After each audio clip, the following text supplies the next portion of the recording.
Hello, my name is Mariana Ramon Pelaez and I'm in the fourth quarter of the master.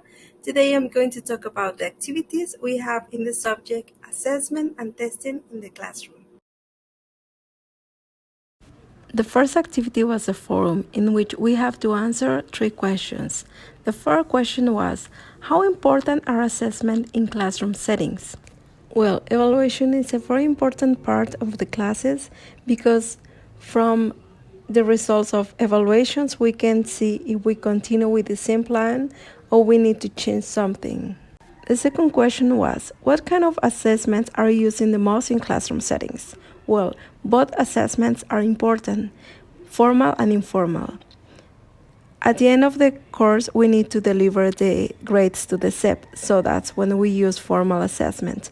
But we use informal assessment every class. The last question was, according to the chapter, what are the differences between summative and formative assessments? Scriven gave two kinds of roles to the different assessments. The first one was to evaluate the process, while the second one was to give the result, if the student passed or failed. I think the summative has a heavier impact because learners determine if they were successful or not. The second activity was a mind map, in which we have basically to learn the difference between evaluation, assessment, and testing. We also learn about assessment moments and procedures. We also differentiate between formal and informal assessment and define what self-assessment is. The activity number 3 was an infography.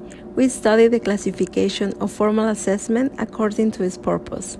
We focused on the aptitude test, the placement test, the diagnostic test, and the progress test. The activity number 4 was a reading report.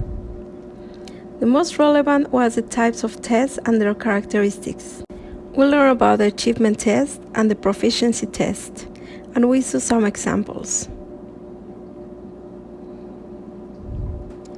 We also learned about the generation test, which have been evolving according to the language learner needs.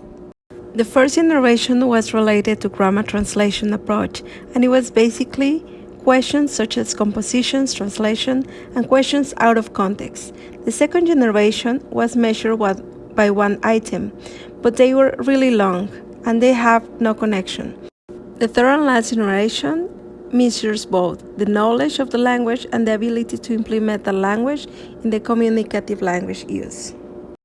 The fifth activity was a comparative chart. Here, we had to describe the differences between direct and indirect assessment, objective and subjective assessment, and finally, backward-looking versus forward-looking assessments. Activity number 6, probably my favorite one, was a PowerPoint presentation. Here, we were required to analyze and present the testing principles and the desirable test characteristics, which are utility, discrimination, practicality, reliability, and validity.